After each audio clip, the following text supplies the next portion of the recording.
자, 오늘 제가 말씀드리려고 하는 거는 지금 우란분절을 맞아서 우란분절의 연휴, 그 다음에 어떤 효에 대한 이야기들 이런 것 좀 해드리려고 합니다. 제가 책을 하나 가지고 나왔는데요.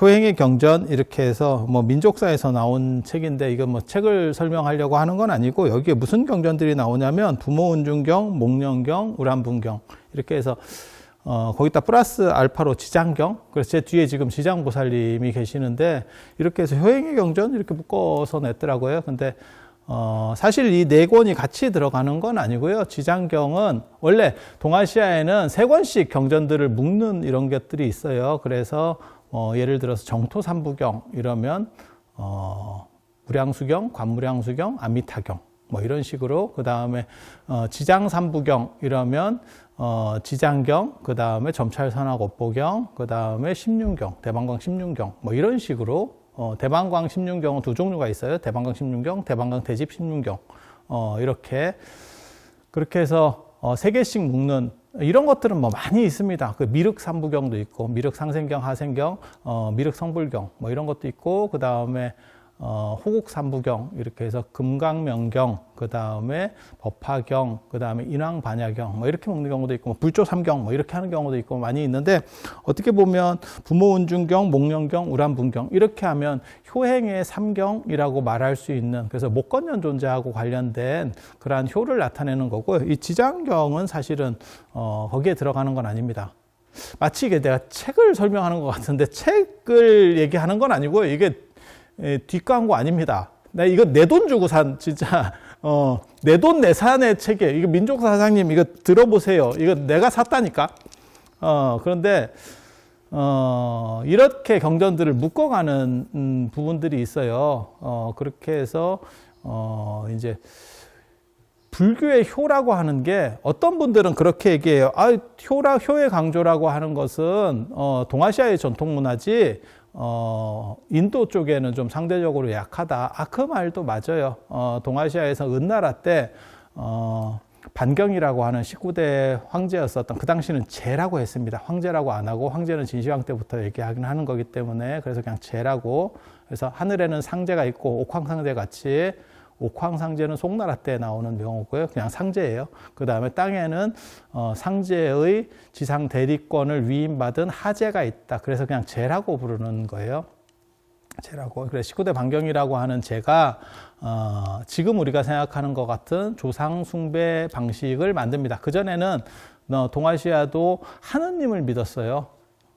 그래서 그 하느님의 이름이 제도 있고 상제가 있고 그 다음에 하늘 천자에서 그게 이제 하느님이라는 의미거든요. 그래서 그렇게 하느님을 믿고 있다가 그거 말고 조상을 믿는 게 맞겠다라고 해서 그거를 그래서 신앙 어떻게 보면 종교의 혁명을 일으킵니다. 그리고 그 뒤부터 동아시아는 두 가지 이제 조상 숭배라고 하는 아주 큰 특징 그걸 이제 매니즘이라고 하거든요. 정령 숭배. 그 다음에 토테미즘, 애니미즘, 매니즘 이걸 이제 조상숭배는 매니즘이라고 합니다. 사람숭배, 사람숭배. 그래서 죽고 나면 우리는 다 신이 되죠. 귀신이 되는 경우도 있고 실제로 중국에는 진짜 신이 되는 경우들도 많이 있죠. 그래서 우리나라의 이 지장보살님을 중국 사람들은 우리나라 김지장 스님을 얘기하기도 하거든요. 그런 경우에는 보살이 되는 경우도 있고 그 다음에 일본에도 지금도 죽어서 신이 되는 경우들도 많이 있습니다. 그리고 우리나라에도 있고요. 뭐 단군이라든지 단종이라든지 안 그러면 뭐 최영 장군이 뭐 죽어서 이렇게 뭐 신이 돼서 뭐 무속의 그 무당들이 이렇게 신내림을 받는 대상이 된다더라. 뭐 이런 구조도 있고요. 그래서 일본에는 그게 이제 불교랑 섞여서 해탈한다라는 개념도 있어요. 그래서 성부를 받았다, 해탈한다. 사람이 모든 것을 벗어나고 그 다음에 그 다음 단계에서 높은 단계로 올라간다. 뭐 이렇게 얘기하는 경우들도 있습니다. 그래서 전통적인 하느님을 모시는 신관과 조상숭배가 섞여 있는 그런 구조라고 보시면 돼요. 그래서 절을 할 때도 제가 늘상 말씀드리지만 절을 할 때도 상대가 세면 센 만큼 숫자가 증가합니다. 그래서 산 사람보다는 죽은 사람이 세기 때문에 산 사람한테는 한 번 절하고 죽은 사람한테는 두 번 절하고 그 다음에 그런 죽은 사람보다 더 센 거는 임금이나 부처님이기 때문에 그런 분들한테는 3번 절하고, 그리고 임금 죽은 귀신한테는 4번 절하고, 그래서 종묘에서는 4배를 하고, 이렇게. 그리고 제가 기본적인 거 말씀드리는데, 이게 이제 가일법이라 그래서 플러스 1 이렇게 늘어나는 건데, 짝수는 죽은 사람에 대한 절법이고요. 그 다음에 홀수는 산 사람한테 절을 하는 겁니다. 그래서 이렇게 절에서 자꾸 재지내고, 그 다음에 뭐 이렇게 백중, 지금 우란분제 얘기를 하고 있는데, 이런 때도 보면 절을 몇 번 해야 됩니까? 이렇게 자꾸 물어보시는 분도 있고, 스님들도 돌아가신 분한테 뭐 3번을 하는 경우도 있어요. 그건 전혀 상식적으로 맞지 않는 행동입니다. 룰이 다 정해져 있어요. 예의라고 하는 것은 더 하려고 할 수 있는 게 아니고 딱 그만큼만 하도록 정해져 있어요. 그래서 죽은 사람한테는 짝수, 산 사람한테는 홀수입니다. 그래서 영단에는 3번 하는, 그게 아무리 큰 스님이라도 사실은 3번 하는 건 아닙니다. 이거 내가 이렇게 얘기했다가 욕먹을 수도 있는데 사실은 그거는 아니에요. 아닌 건 아니에요. 그래서 산 사람은 홀수절이고 죽은 사람은 짝수절이라 하더라. 그 정도 기억을 하시고, 그 다음에 우란분절과 관련해서는 요 세 개의 경전, 부모운중경, 목련경, 우란분경에 자세히 나타나는 게 있습니다. 그리고 이거를 중국이 이렇게 조상숭배가 강하니까 사실 그게 조상숭배만 있는 게 아니고 플러스 하나가 뭐냐면 적장자 상속제라는 게 그때 같이 만들어져요. 그러니까 조상을 모시는 거고, 적장자는 뭐냐면 적자, 그러니까 적자 서자 할 때 그 적자여야 되고, 그 다음에 여기서 적자라고 하는 건 2가지 의미가 있어요. 본부인의 자식이라고 하는 의미가 있고, 그 다음에 장남이라고 하는 의미가 있습니다. 그런데 나중에는 그걸 이제 분리시켜 가지고 적자여야 되고, 적자 혈통이어야 되고, 장남이어야 된다라고 해서 적장자 상속제. 그러니까 동아시아는 그렇게, 우리 동아시아라기보다도 중국은 그게 굉장히 일찍부터 정착이 되고, 우리는 고려 때까지는 사실은 그렇게 정착이 안 됐었어요. 근데 조선이 들어서면서 그렇게 정착이 되는 거죠. 그러니까 광해군 같은 경우는 아시다시피 임진왜란을 극복하는 과정에서 많은 공로가 있었지만, 그럼에도 불구하고 제가 왕이 될 수 있느냐라고 말하는 게 이제 그 양반은 서자 출신이죠. 그러니까 본부인 출신이 아닌 거죠. 그렇게 나오면 그래서 그런 차등이 있는 거죠. 그래서 적자가 훨씬 늦게, 그러니까는 본부인이 죽고, 그렇지만 다른 여자의 자식이 있는 거예요. 그래도 나중에 본부인을 새로 맞이해서 거기서 어린 자식이 나오면 그게 적자가 됩니다. 그래서 적자여야 되고 장자만이 상속권을 가진다라고 하는 문화하고, 그 다음에 또 한 가지가 뭐냐면 조상숭배. 그 2가지 체계가 사실은 그 반경이라고 하는 사람의 어떤 종교관하고 관련돼서 만들어지는 거예요. 그리고 그게 동아시아를 지금은 대표하는 문화 중에 하나로 지금까지는 자리매김을 하고 있죠. 앞으로는 어떻게 될지 모르겠습니다. 왜냐하면 적자, 장자 뭐 이런 개념이 지금은 없으니까요. 왜냐하면 그냥 외아들인데 무슨 놈의 적자가 있고 장자가 있고 뭐 하겠어요. 장자 겸 막내죠. 동시에 그냥 그렇게 가는 거죠. 그리고 서자는 지금은 없잖아요. 뭐 첩을 들이는 시절은 아니니까. 그래서 이런 문화들이 이렇게 바뀌어간다라는 정도 생각을 하시면 되고, 불교의 효라고 하는 게 있는데, 이거를 사람들이 자꾸 뭐 부모운중경이나 목련경이나 우란분경이나 이런 것과 관련해서 얘기할 때 뭔 얘기를 하냐면, 중국에서 이게 만들어진 거 아니냐라는 얘기를 하는데, 절대 그렇지는 않습니다. 제가 장담하는데, 제가 계속 그 얘기를 하는데도 사람들이 말귀를 잘 못 알아듣거든요. 중국에서 손을 댔을 수는 있어요. 하지만 이것은 중국효의 방식이 아닙니다. 그러니까 중국효하고 인도효하고 차이가 있어요. 그러니까 중국효는 철저하게 남성 중심이에요. 그러니까 아버지 중심이에요. 그게 사자소학이나 이런 데서 나오는 아버지가 날 낳으시고 어머니가 날 기르셨다라고 하는 거예요. 그러니까 아버지가 낳는 게 아니고 사실은 어머니가 낳고 어머니가 기르는 거죠. 아니면 아버지가 부양하는데 도움을 줬거나 이렇게 되는 건데, 아버지가 날 낳았다라고 하는 게 뭐냐면 북의 시족제라고 하는 걸 가리키는 거예요. 혈통 중심이에요. 그러니까 누구 성을 따르냐를 의미하는 거예요. 그러니까 아버지의 성을 따르기 때문에 아버지가 날 낳았다라는 표현을 쓰는 거거든요. 그렇게 해서 철저하게 남성 중심이에요. 그러다 보니까 여자는, 그러니까 부인은 언제든지 바꿀 수 있는 존재. 그거는 뭐 왕도 그렇잖아요. 우리가 장희빈 뭐 이런 거 생각해 보시면 되잖아요. 거기 뭐 인현왕후 했다가 장희빈 했다가 또 인현왕후를 했다가 그냥 마누라를 옷 바꿔 입듯이 바꾸는 거고, 아들은 그렇게 바뀌는 엄마를 어머니라고 부르는 거예요. 굉장히 재밌는 문화입니다. 굉장히 재밌는 문화입니다. 그래서 부계 혈통제를 강조하다 보니까 그걸 부계 시족제라고 하거든요. 그래서 철저히 남성 중심이에요. 그래서 삼강오륜에도 보면 부자 유친이에요. 아버지와 자식의 관계는 나와도 엄마의 관계는 나오지 않습니다. 그런데 사실 살다 보면 어머니가 훨씬 더 희생을 많이 하고 그 다음에 자식을 위해서 애쓰는 게 사실은 어머니죠. 근데 특이하게도 인도 같은 경우는 모계 풍습이 예전 얘기예요.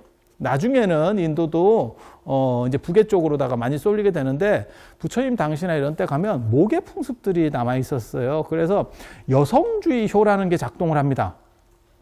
그게 이제 대표적인 게 지금 이 지장경에도 나중에 이제 보면 지장경에도 딸이 부모를 어머니를 구한다라고 하는 게 어떻게 보면 스토리예요. 그렇게 그러니까 딸 중심이에요. 그리고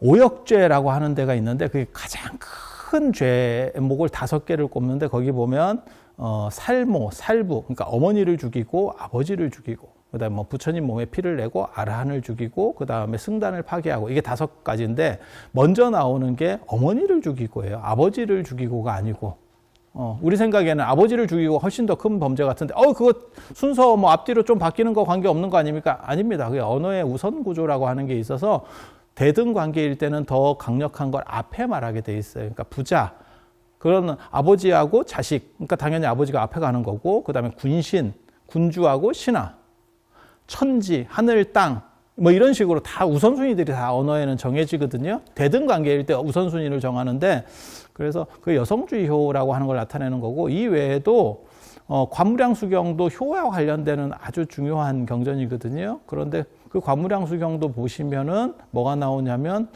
아사세 왕이 빈비사라 왕을 유폐시켜서 왕위를 이렇게 찬탈하는 과정이 나오는데, 그때 어머니인 위제의 부인이 계속해서 장신 남편에게 음식을 갖다 주는 거죠. 이제 직접 죽이기는 좀 어려우니까 아버지를 그래서 유폐시켜서 그냥 굶겨 죽이려고 했는데, 그러다 보니까 무슨 얘기가 나오냐면 어머니를 못 들어가게 차단시키고 그 다음에 죽이려고 하는 대목이 나옵니다. 그러니까 그 옆에 반정공신들이 뭐라고 월광과 기바라고 하는 반정공신들이 뭐라고 얘기하냐면 세상에 아버지를 죽였다는 말은 많이 있어도 어머니를 죽였다는 말은 듣지 못했다.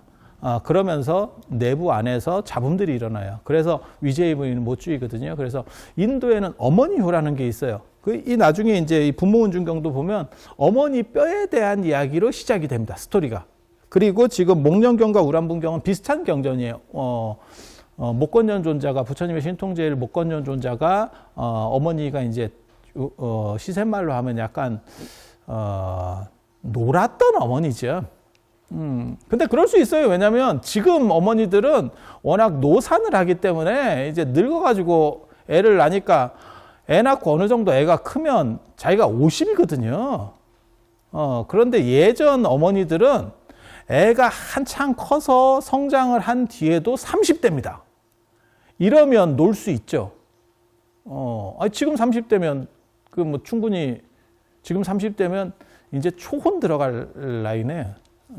애가 성장할 때가 아니고. 그래서 그런 식으로 생각하면 뭐 그렇게 인생을 즐기는 분도 있는 거예요. 욜로족 어머니를 뒀죠. 시샘말로 치면 욜로족 어머니를 둔 거고, 그렇게 해서 어머니가 이제 지옥에 가게 되고 그 어머니를 구제한다. 아버지를 구제하는 스토리가 아니에요. 그래서 그 어머니에 대한 효를 강조한다. 라고 하는 거를 알 수 있고, 그 다음에 부처님 제자 중에, 10대 제자 중에, 사리불이라고 하는 사람, 그러니까 사리자예요. 사리자. 불교TV 그 유튜브를 보니까 되게 재밌던데, 사리불 해놓고 그게 부처불자를 써놨는데, 붓다라는 뜻이 아니고, 달라불자, 안일불자를 써요. 이렇게. 그거는 누구누구의 자식이라는 뜻이에요. 그래서 사리자로 반야신경 같은 데는 번역이 되는 거고요. 그래서 엄마 별명을 딴 아들 이름이에요.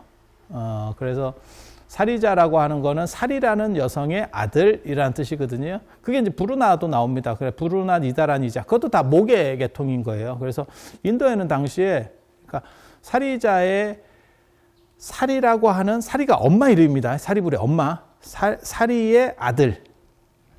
우리식으로 말하면 뭐 안성댁 아들 뭐 이런 식으로 표현이 붙는 거니까 아버지를 따는 게 아니에요. 엄마를 따는 거예요. 그래서 이런 모계효라고 하는 거는 인도의 특징입니다. 최근에 미국의 그레고리 쇼펜이라고 아주 유명한 불교학자가 있는데 그분도 인도의 효에 대한 글을 썼더라고요. 그래서 인도에도 그런 효 문화가 있습니다. 그리고 그게 이제 중국으로 넘어오는 거고, 중국 같은 경우는 사실은 부계효를 강조하는 문화에서는 이 모계효 얘기를 꺼낼 수가 없어요. 그러니까 지금은 어머니나 아버지나 뭐 어머니한테 해드리면 아버지한테도, 아니 아버지한테 해드리면 어머니한테도 해드리는 거 아닙니까? 그건 네 생각이고. 그러니까 무슨 생각을 하시면 되냐면, 지금은 결혼하면 시댁에 했으면 처갓집에도 해야지. 그래서 뭐 예를 들면 뭐 설에 시댁에 먼저 갔어. 그러면 추석에는 뭐 처갓집에 먼저 가고 뭐 이런 식으로 막 교대하는 문화들이 있거든요. 그거는 사실 최근 들어서잖아요. 그러니까 연세 드신 분들 입장에서 보면 한 뭐 70, 80 되신 어른들 입장 보면 뭐가 있었냐면 화장실하고 처가는 멀수록 좋다 라고 하는 개념이 있어서 어떻게 보면 처가에 단 한 번도 안 가는 경우들도 있어요. 그러니까 며느리 입장에서는 시댁일을 해야 되니까 그런 명절 때 처가를 못 가는 거죠. 그러니까 자기 집에는 못 가는 거죠. 자기 집에는.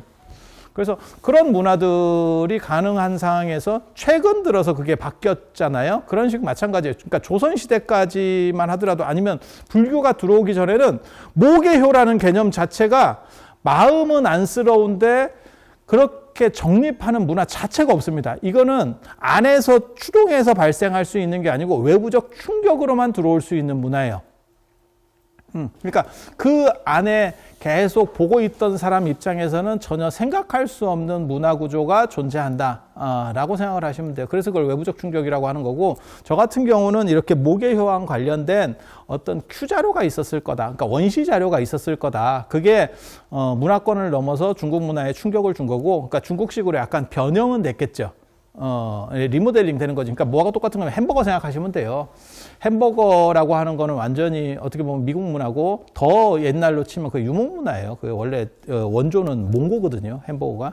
그래서 그런 식 문화 구조 패턴들이 있었던 것이 어디까지 오는 거냐면, 지금 보시면 우리나라에 들어와서 햄버거들이 막 바뀌기 시작하죠. 그러면서 불고기 버거도 있고 김치버거도 있고 이런 식으로 나오게 되는 거고, 그거를 롯데리아만 그런 식으로 만드느냐? 아니, 불고기 버거를 맥도날드에도 있는 거죠.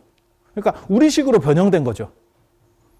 피자도 마찬가지인 거고. 그래서 그런 식으로 변형됐을 뿐이지 그 원자료, 그걸 큐자료라고 하거든요. 그 큐자료는 인도 거다 라고 생각을 할 수 있어요. 그래서 사람들이 이거 다 중국에서 뭐 변형되고 뭐 만들어지고 뭐 이런 거 아닙니까? 그건 네 생각이고, 그거는 문화 구조를 이해하지 못하는 사람들이 쓸데없는 생각을 하는 겁니다. 중국 사람들은 이렇게까지 창의적이잖아요. 누가 만약에 전혀 외부적 충격이 없이 아버지 효만 강조하는 문화에서 어머니 효를 생각해낸다는 건, 그거는 스티브 잡스급의 창의력이 없으면 거의 불가능한 일입니다. 그게 쉬워 보이는데 조금만 생각하면 그거 쉬운 거 아닙니까? 그게 원근법하고 똑같은 거예요. 동아시아는 원근법 자체가 없어서, 지금은 미술 처음에 초등학교 들어가기도 전부터 원근법을 배워. 근데 우리의 김홍도나 신윤복 같은 그런 뭐 장승업이나 이런 대단한 사람들도 원근법을 몰랐거든요. 왜? 사고방식의 변화가 안 되는 거예요.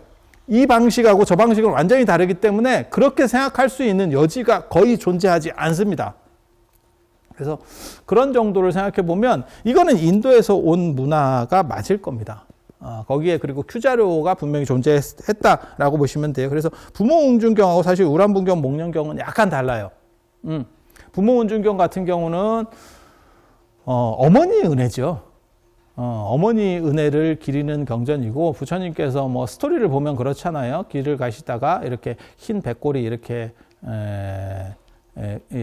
뒹구는 걸 보고 그 뼈에다가 절을 하면서 이게 전생에 내 부모였을 수도 있어 라고 하면서 이제 스토리가 시작되는 거고, 그 다음에 어머니 뼈라고 하는 거는, 여성의 뼈는 좀 더 검맣고 가볍다. 그리고 남자 뼈는 좀 더 희고, 그 다음에 이제 희고 무겁다. 뭐 이렇게 얘기를 하는 거죠. 그래서 왜 여성 뼈가 더 가볍고 검습니까? 이제 이런 얘기를 하는 거죠. 그랬더니 여성은 이제 임신해서 애를 낳을 때 거기에 이제 영양분을 쪽쪽 빨려서 한마디로 빨리다 보니까 골다공증도 심해지고, 그건 맞는 것 같아요. 남성보다 여성이 골다공증 비율이 좀 더 심한 걸로 봐서 지금도 그런 것 같아요. 그래서 뭐 안에서 하나를 맹글었는데 뭐 그렇게 에너지가 들지 않을까 싶어요. 그래서 그런 얘기들을 하죠. 그래서 어머니에 대해서 강조하는 이야기들을 계속하고, 어머니가 끝까지 자식을 위해서 희생하고 양보하는 이야기들을 하죠. 그걸 다생부모 10종 대은이라고 합니다.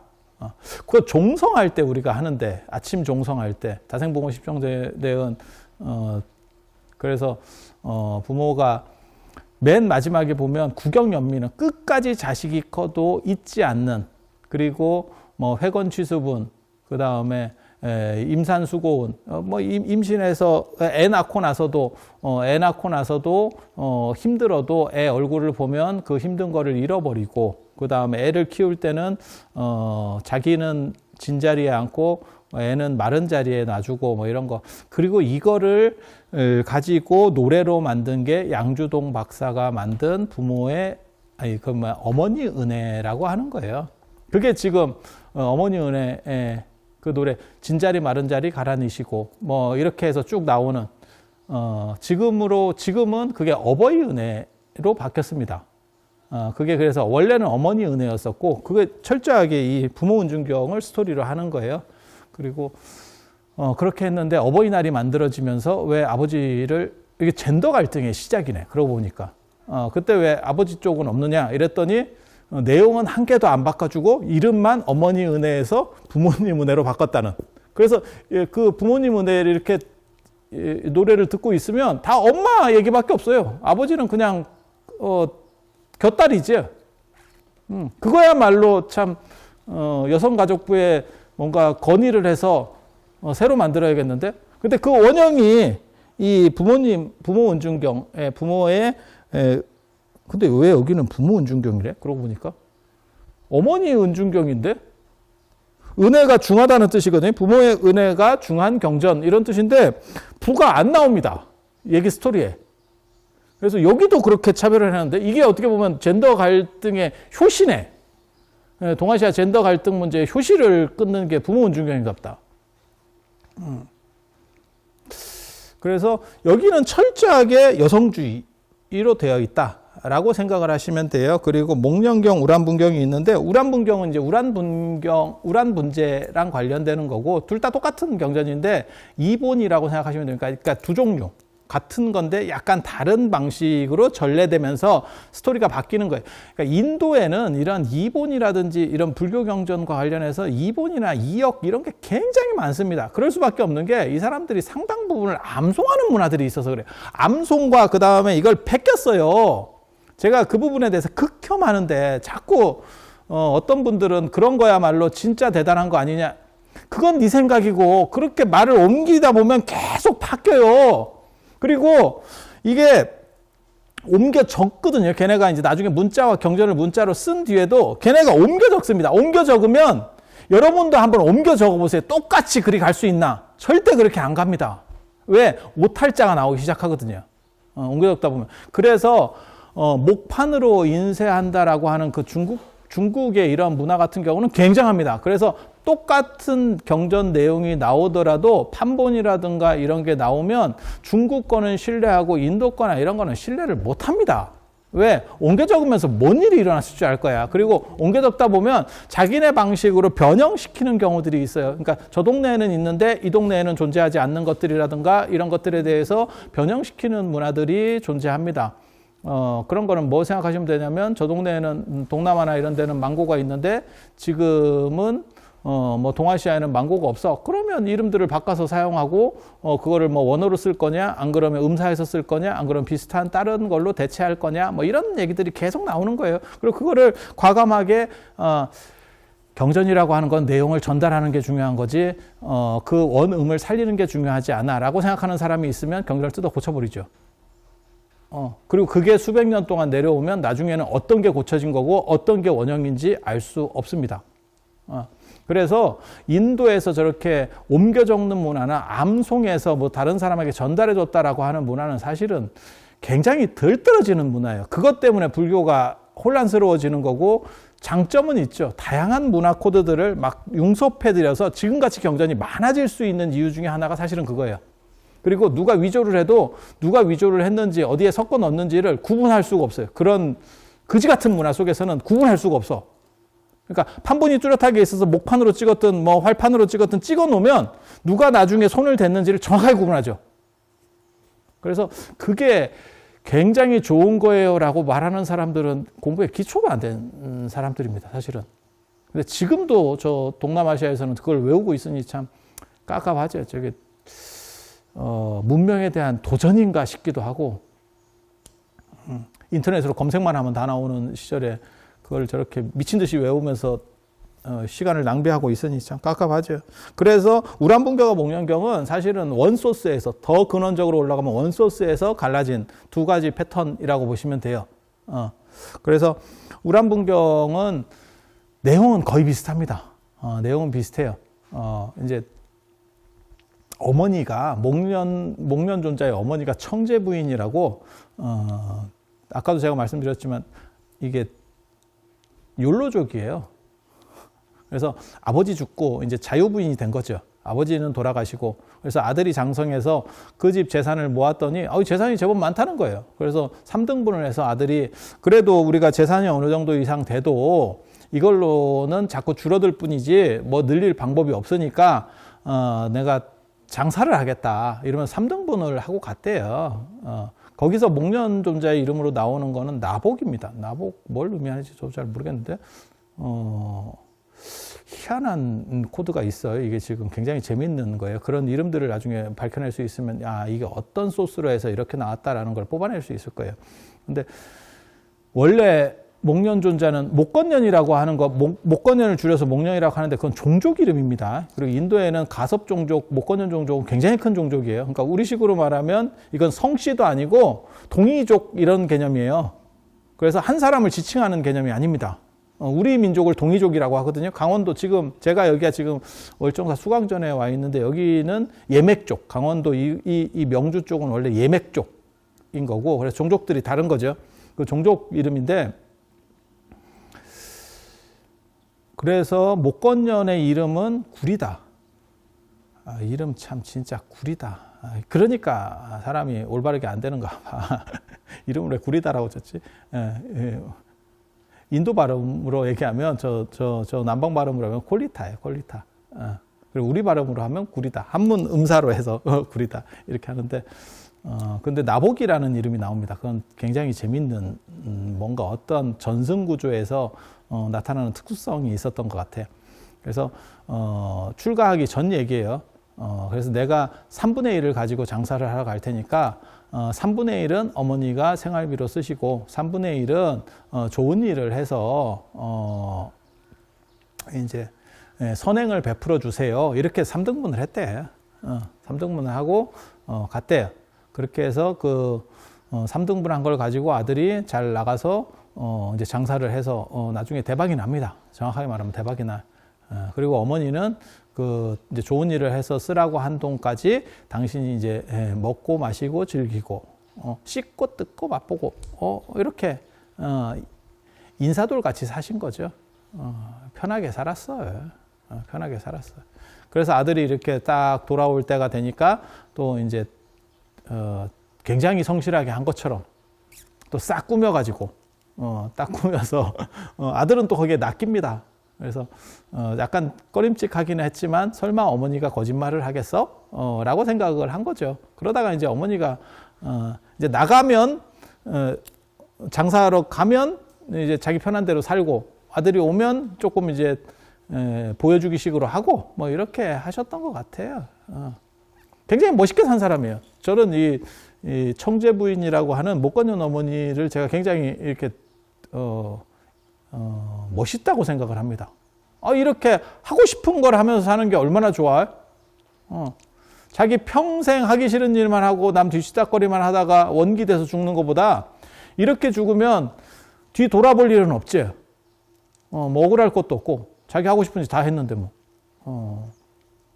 그렇게 하고 어머니가 돌아가시고 난 뒤에 아버지는 벌써 돌아가셨으니까 그리고 나서 이제 목건년이 출가를 하고 출가를 하고 그 출가하는 스토리도 뭐 재밌습니다.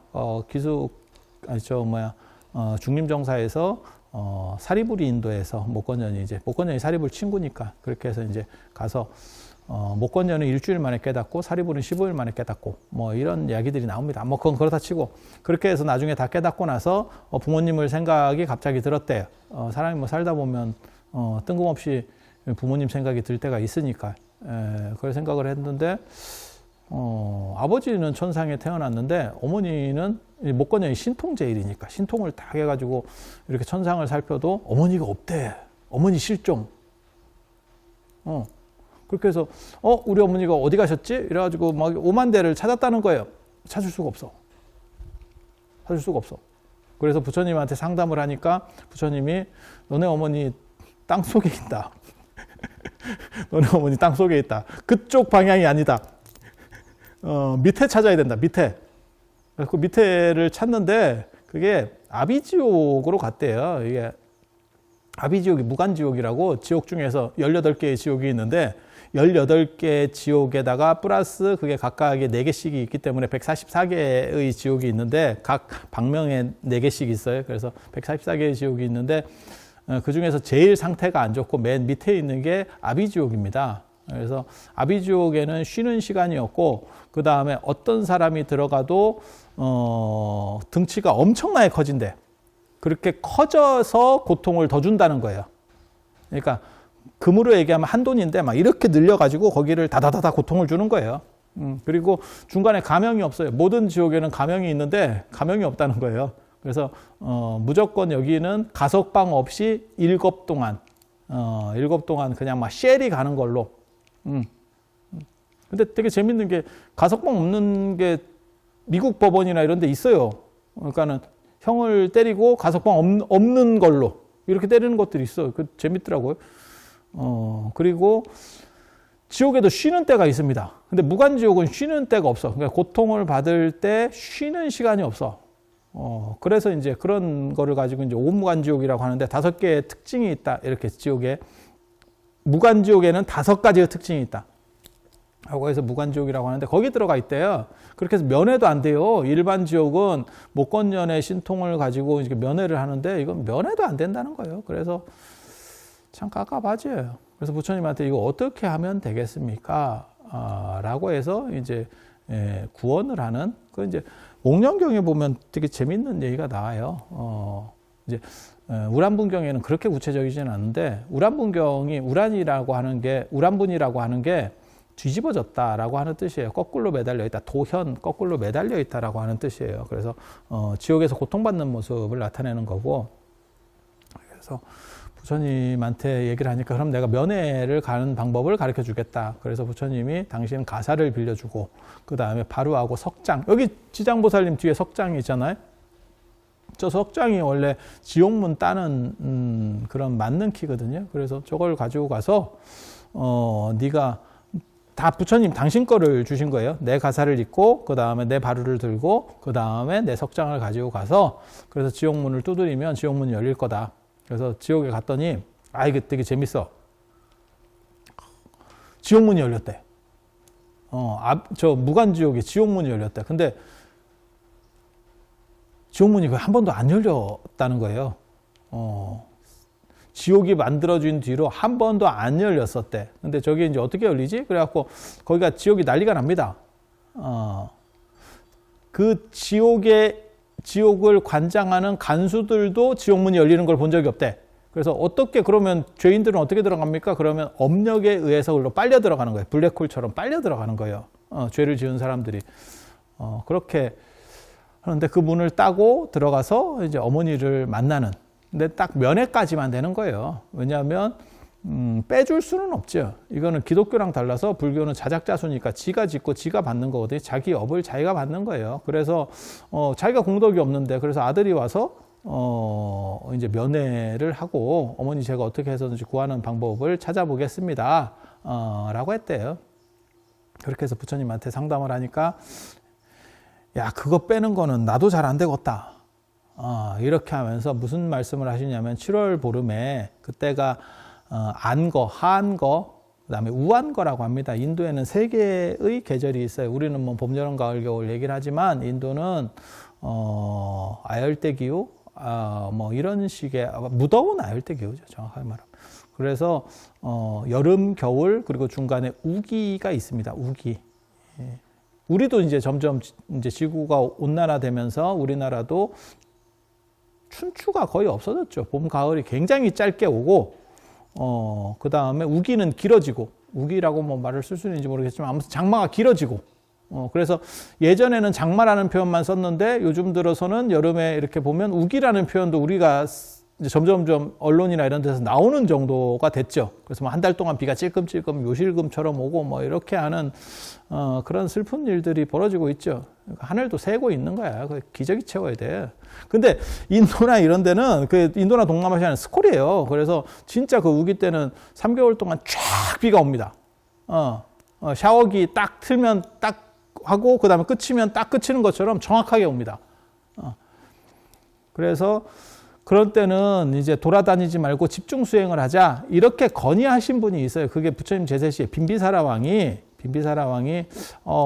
이렇게 비가 올 때 자꾸 돌아다니면 비가 오면 땅속에 사는 생물들이 다 밖으로 튀 나온다는 거예요. 왜냐하면 숨을 못 쉬니까. 그렇게 해서 뭐 지렁이도 나오고 우리도 이렇게 비 올 때 보면 뭐가 이렇게 많이 기어 나와 있는 걸 볼 수 있는데 그렇게 해서 생물을 죽이기도 용이하고, 그러니까 다니다 보면 생물을 죽일 수도 있고, 그 다음에 비 맞고 이렇게 다니면 뭐 비 맞은 개처럼 좀 이상해지죠. 그러면 위도 떨어지고 이러니까 그렇게 하지 말고 안거에 들어서 우안거에 들어서 집중 수행을 하시면 어떻습니까? 라고 해서 만들어지는 게 안거제도거든요.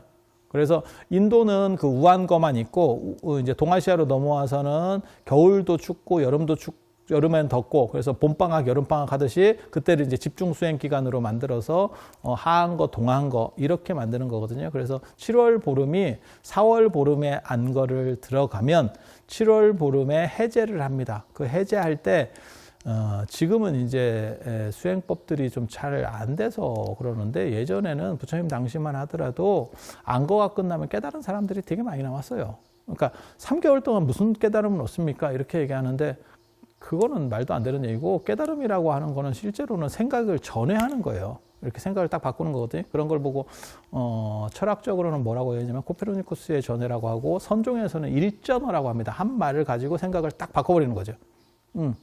관점을 바꾸는 거죠. 코페르니쿠스적 전회라고 하는 건 뭐냐면 우리가 천동설을 믿고 있다가 지동설로 관점이 바뀐 거지 현상이 바뀐 건 아무것도 없는 거죠. 그리고 선에서는 그걸 화두나 이런 걸 통해 가지고 생각을 딱 바꿔주는 거예요. 그 사람의 생각을. 네가 이렇게 생각하고 있지만 실제로는 이렇게 볼 수 있어. 라고 하는 그런 걸 뭐 일전어 라고 합니다. 말로다가 의식을 환기시켜 버리는 거죠. 그래서 그게 그렇게 시간이 많이 걸리는 일들이 아니에요. 지금 뭐 수십 년씩 뭐 이렇게 수행하시는 분들도 있는데 그 정도 해서 안 되면 안 되는 겁니다. 방법이 잘못됐거나 안 그러면 금생에는 자질이 없는 거예요. 그게 제가 늘상 얘기하는 거 있어요. 사법시험 30년 동안 떨어졌어요. 다른 거 알아보세요. 그거는 인연이 없는 겁니다. 그거는 인연이 없는 겁니다. 그래서 다른 직업을 찾아야지. 기술 배워, 기술. 계속 그 노량진에서 고생하지 말고 기술 배워.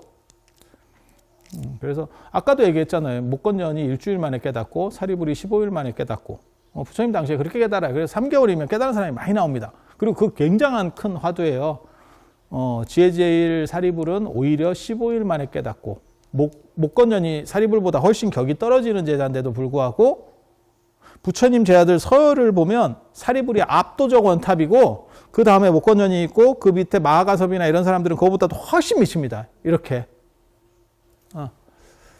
그런데도 깨달음을 얻는 걸 보면 목건년은 일주일, 사리불은 15일이에요. 따블이 걸린 거거든. 그거는 굉장히 재밌죠. 야, 이게 수행이라고 하고 깨달음이라고 하는 게 단순히 머리나 지혜 문제는 아닌 것 같구나라는 걸 생각할 수 있는 희망이죠. 우리 같은 사람들에게 굉장히 희망을 주는 그런 메시지입니다. 머리 좋은 사람은 하루 만에 깨닫고 그렇지 않은 사람은 뭐 한 달이 걸려요. 이러면 야, 이거 좀 그런 거 아니야? 라고 할 수 있는데 이건 굉장히 재밌어요. 그래서 그 3개월 동안 집중 수행 기간이 끝나고 나면 그러면 이제 깨달은 사람이 많이 나온다는 거예요. 그 마일리지를 그 공덕을 가지고 어머니를 이렇게 천도를 시키면 네가 어머니를 아비지옥에서 무간지옥에서 끄집어낼 수가 있다. 환생시킬 수 있다.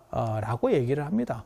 그래서 목건년이 당신 사비를 털어서 이런 얘기하면 초기불교의 부처님 당시에 스님들이 재산이 어디 있다고 그렇게 대중공양을 올립니까? 라고 하는데 다 있었습니다. 그 시절에도. 율장을 보면 그걸 다 보관하는 방법들이 있습니다. 자기가 직접 가지진 않지만 정인이라고 해서 어떻게 보면 자기의 독실한 신도에게 돈을 맡겨놔요. 돈을 맡겨놔요. 그러니까 내가 가지고 있지는 않아. 하지만 맡겨놔. 더 웃기는 거는 그렇게 맡겨놨다가 그 신도가 뛰어서 튀는 수도 있습니다. 그러면 그걸 반환 청구하고 어쩌고저쩌고 하는 그런 스토리들도 율장에 나와요. 그러니까 명의신탁 해놨다가 날리는 경우죠. 그 뭐 재벌들한테만 있는 건 아니고 옛날에도 있었던 거예요. 그렇게 해서 목건년이 이렇게 7월 보름날 그러니까는 하한거 해제날 자자할 때 크게 이제 스님들에게 이렇게 보시를 하고 공덕을 그 공덕으로 어머니를 올려드리는 거죠. 자기가 짓지만 그 당사자로서 어머니를 올려드리는 거예요. 그렇게 해서 이제 천도를 시킨다라고 하는 대목이 나옵니다.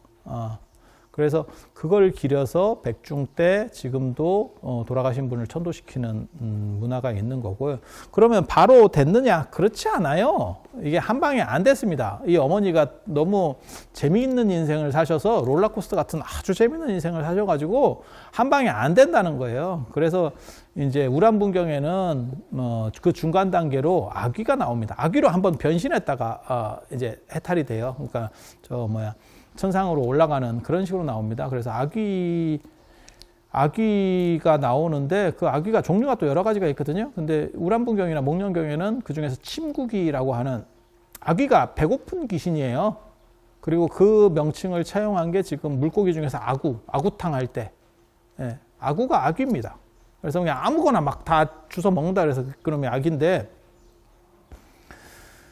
그 아귀 중에서 침구기는 배가 남산만 하고 목은 바늘구멍만 하고 아귀가 종류가 많아요. 그리고 그게 땅 위에 사는 놈도 있고 땅 밑에 사는 놈도 있고 그 종류들이 여러 가지 있는데 그 중에 하나가 침구기예요.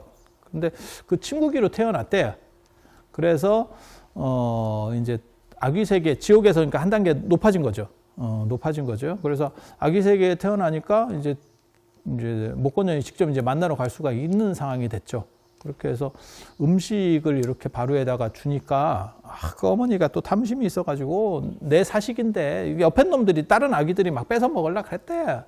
그랬더니 나한테 들어온 사식인데 이것들이 이러면서 뭐 이렇게 다 물리쳤다는 거예요. 그러니까 그 음식이 불로 변하더라라고 하는 아주 재밌는 얘기가 있습니다. 그게 이제 탐심에 의해서 음식이 충분히 있어도 근데 그 얘기가 있거든요. 일수사견이라고 아주 유명한 얘기가 있습니다. 물을 보는 4가지 방법. 그러니까 자기 깜냥으로 4종류의 존재가 물을 볼 수 있대. 그게 뭐냐면 인간이 물을 보면 물로 보이는데 물고기는 물을 보면 집으로 보인대. 몰라. 뭐 그렇다는 거예요. 물속에 사니까 그냥 그렇게 얘기하는 거예요. 그리고 천상에 있는 신들이 물을 이렇게 땅에 있는 물을 이렇게 보면 거울같이 보인대. 잔잔한 호수 뭐 이렇게 생각을 하는가 봐요. 그리고 아귀가 물을 보면 불로 보인대요. 아귀는 불로 느껴진대요. 그러니까 업식에 의해서 대응하는 게 다른 거죠. 그러니까 뭐 생각하시면 되냐면 뭐 문화재나 이런 거 생각하시면 돼요. 그래서 문화재라고 하는 것도 다 미적 판단이기 때문에 어떤 사람에게는 굉장히 귀한 게 될 수도 있고 어떤 사람에게는 그거는 그냥 뭐 버려지는 물건일 수도 있고 그래서 제가 그런 얘기 많이 하는데 박정희 대통령 때 새마을운동 우리가 한참 할 때 그때 고서나 이런 거 중요한 게 많이 날라갔습니다. 제가 어렸을 때 기억하기로는 그런 걸 뭐 마을 같은 데서 이렇게 모다 놓고 태우고 이런 기억들도 있거든요. 만약에 그때 그런 것들을 좀 잘 안 했으면 지금 훈민정음 해례 같은 게 더 남았을 수도 있었을 거예요. 근데 그냥 오래되고 이런 책들은 다 쓸모없고 고물이고 이렇게 다 태웠던 거죠. 그래서 마치 그런 사람들에게는 그것은 아무 무가치한 거였었죠. 근데 지금 오늘날 관점에서 보면 그때 뭐 굉장히 대단한 것들 아니면 귀한 것들이 존재하고 있었던 거죠. 그래서 마치 모든 것들이 내가 인식하는 거에 의해서 대상 자체가 달라진다. 칸트식으로 말하면 인식의 주체가 인식의 대상을 결정한다. 뭐 이쁜 사람이나 미운 사람이나 뭐 이런 것들도 자기가 결정하는 거거든요. 그래서 그런 식 생각하시면 돼요. 그래서 아귀의 입장에서는 그것이 불로 되는 거고, 왜 불이 되냐면 탐심이 있기 때문에, 욕심이 자신을 자각시켜서 멀쩡한 음식이나 물도 불로 만들어 버리는 거예요. 그래서 고통을 받고, 그래서 그런 식의 아귀들에게 감노의 어떻게 보면 구제를 해주는 게 지금 감노도라고 하는 겁니다. 지금 제가 앉아 있는 데가 월정사 수광전인데 저 적광전에 가보면 감노도가 있어요. 그 보면 중간에 아기가 큰 놈이 두 놈이 있거나 한 놈이 있거나 이러는데 그 아기들은 이 한국 불화에 나타나는 조선시대 불화에서 이 감노도라고 하고 감노왕도라고도 하는데 똑같아요. 거기서 감노왕은 아미타 부처님을 가리키는 거예요. 그렇게 해서 이제 구제해서 극락으로 데려간다. 뭐 이런 스토리를 그려놓은 그 그림인데, 거기 보면 그 아기들은 또 통통한 게 잘 먹었어요. 생각보다 별로 배고픈 것 같지 않아. 살집도 있고 근육도 있고 몸짱 아기들이에요. 우리보다 근육이 더 있어요. 벗겨놓으면 우리가 더 아기 같아요. 몸이. 그래서 아기 잘 모르시는 분이 있으면 배 나오신 바깥 양반을 생각하시면 그게 거의 아귀 스타일이라고 보시면 됩니다. 그래서 그렇게 되는 거고, 그 다음에 이 목련경에서는 거기서 한 단계가 더 있어요. 그 다음 단계로, 아귀 다음 단계로 이제 개로 바뀌는, 왕사성의 개로 태어나고, 그 다음에 그래서 목련이 물어봤대요. 지옥이나 아귀에 있을 때보다 개 하니까 어머니 괜찮아요? 이러니까 개가 훨씬 낫다. 이랬다는 이런 개 같은 설정 모르겠습니다. 몰라. 요즘 같으면 진짜 부잣집개가 가난한 사람보다 나은 것 같기도 해요. 그렇게 해서 결국 이제 구제가 돼서 천상세계에 나게 됐다. 라고 하는 그 여성주의 쇼와 관련된, 그래서 목건전이 어머니를 구한 내용, 그리고 이게 이제 동아시아로 넘어와서 동아시아에서의 조상숭배라든지 제사의 대상은 철저하게 남성 중심이거든요. 남성 중심. 직계 남성입니다. 그러니까 삼촌이라도 일찍 돌아가셨거나 이러면 제사 지내지 않습니다. 그 후손이 없으면. 그래서 제 주변에도 그런 분들이 있어요. 뭐 6.25 때 그분이 돌아가셨는데, 안 그러면 어렸을 때 나한테 되게 잘해줬는데 그 양반이 크다가, 요즘은 이제 크다가 죽는 경우들이 별로 없는데 예전에는 이렇게 크다가 돌아가시는 경우들이 많이 있으니까 의료가 안 좋아서, 그래서 백중 때 이런 때도 올려드리는 분들이 있더라고요. 당신과, 그러니까 직계들이 아닌데도 불구하고. 그래서 직계가 아닌 분들을 올릴 수 있는 그게 백중입니다. 그러니까 원래는 직계는 제사에서 했었고, 유교 문화 안에서 그 틀 안에서 작동이 되는 거고, 직계인데도 못 올려주는 분들이 여성, 그러니까 어머니는 올려주기가 좀 어려우니까, 그래서 어머니를 천도시키고 그런 쪽으로 해서 여성주의와 관련된 게 백중. 그 다음에 아들도 영유아 사망률이 있으니까 많으니까 뭐 낳자마자 죽으면 그나마 정이 덜 드는데, 한 4살 이렇게 크다가 죽었어. 그러면 눈에 밟히는 자식들이 또 있거든요. 그러면 그런 애들도 제사를 지내줄 수가 없잖아요. 그러니까 그런 천도 이런 걸 이제 뱃속에서 죽으면 이렇게 유산하면 그걸 수자령이라고 하고, 나와서 죽으면 그게 영유아 사망률이잖아요. 영아는 낳고 얼마 안 돼서 죽은 거. 그 다음에 유아는 이제 어려서 죽은 거. 뭐 그런 경우들이 예전에 많으니까 힘줘서 8열을 낳아도 실제로 키우는 건 한 4 키운다. 뭐 이런 정도의 상황이었으니까. 그래서 그렇게 죽은 자식들이 부모 입장에서는, 특히 어머니 입장에서는 많이 걸렸겠죠.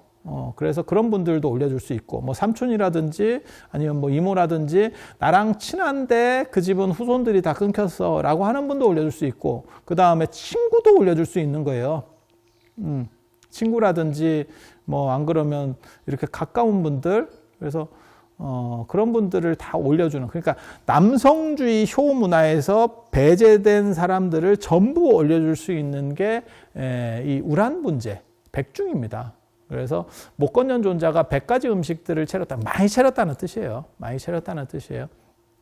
그래서 그렇게 했기 때문에 백종이라고도 하고, 100가지 음식이니까 백종, 100종류 많이 차렸다. 그 다음에 백중이라고 할 때는 1년 중에 중간에 있다. 중간이면 6월 중간, 7월 중간이냐. 7월 보름, 6월 보름이 요게 이제 1년의 중간인데 7월 보름을 쓰는 이유는 홀수를 중심으로 하기 때문에 짝수를 약간 이렇게 떨어지게 보거든요. 그리고 참고로 아시는지 모르겠는데 동아시아에서는 6월 보름이 이제 유두라 그래가지고 농사 다 끝내고 이제 경건하게 이렇게 맞는 동류두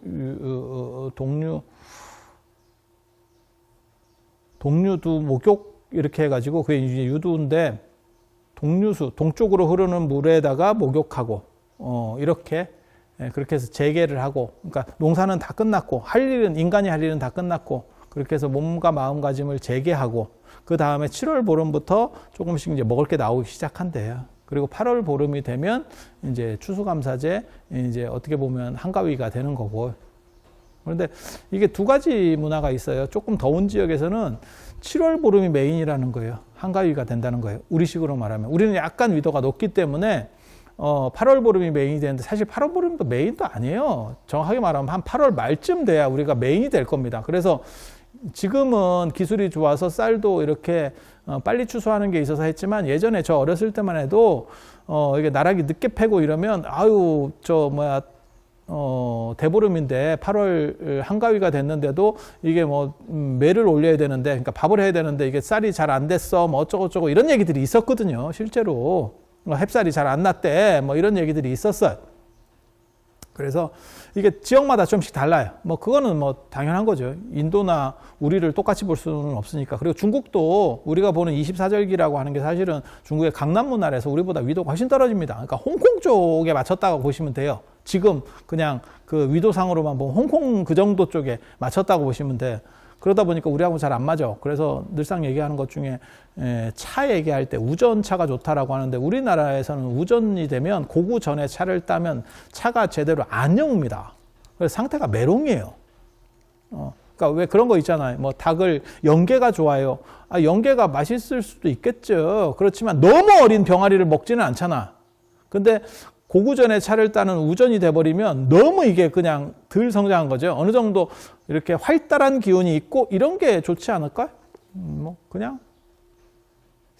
근데 백중 우란분절 얘기하면서 연계 비유는 좀 그렇게 하는 것 같기도 하고 모르겠어요. 아무튼 그냥 알아서 들어요.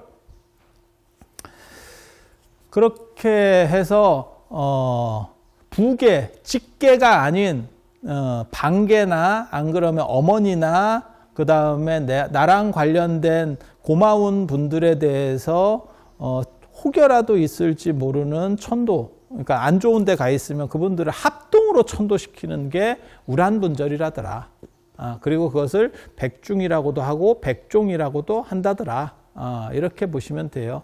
그리고 지금 같은 경우는 이제 제사를 예전처럼 이렇게 막 챙겨서 지내는 시절이 아니니까 지금 제사 지내봐야 부모님 정도 아니면 조부모님까지 이 정도까지 지내는 정도가 다고, 그 다음에 추석이나 설에 합동 정도 지내니까, 그래서 요즘은 부계 쪽도, 아버지 쪽도 이 천도제 때 올려드립니다. 그렇게 해서 지금 여기서는 잘 안 보이는데 저쪽 뒤쪽으로 나중에 이제 보면, 거기 보면 이제 이 월정사 수광전 안에 위패가 가득하게 많이 있죠. 그 위패들이 요즘으로 말하면 원룸에 해당하거든요. 그래서 거기에 이제 모셔놓고, 그거는 이제 상설로 모셔놓는 거고, 그 다음에 이제 백중 때 같은 경우는 그걸 상설로 할 수 없으니까, 예전에도 그랬어요. 그러니까는 제실이나 사당이 있는 집 같은 경우는 위패를 상설로 이렇게 모셔놨다가 이렇게 위에다가 씌워놓거든요. 그리고 제 날이 되면 그걸 이렇게 열어가지고 위패가 드러나게 해서 제사를 지냈었고, 그런 집이 아니면 그런 추모시설이 있는 집이 아니면 위패를 썼죠. 손으로 써서 붙여서 쓰고, 그 다음에 끝나면 태우고 다시 쓰고. 그래서 계속 영구적으로 모셔놓는 것도 있고, 그 다음에 이제 백중 때만 모시는 분들은 이렇게 종이에 써서 붙이죠. 이렇게 다 붙이죠. 근데 그 모양도 보면 그게 다 기와집 모양입니다. 기와집 모양. 그리고 이 월정사 수광전과 관련해서 잠깐 말씀을 드리면 이게 굉장히 재밌습니다. 이게 한지붕 두 가족이라고 이게 인기가 있어야겠다. 제가 지금 지장보살님 앞에 나와 있는데 이 지장보살님이 서쪽을 보고 앉아 계세요. 보통 이게 지장전이면 지장보살님이 남쪽을 보고 앉아 있어야 되는데 서쪽을 보고 앉아 있어요. 그런데 왜 그러냐면 수광전이라서 그렇거든요. 수광전이 아미타 부처님 정각이라는 뜻입니다. 아미타 부처님을 뭐라고 얘기하냐면 아미타 유수, 아미타 바하 이렇게 두 가지를 얘기하는데, 그래서 그걸 그냥 아미타라고 앞에 것만 따서 아미타 유수 하면 무량수가 됩니다.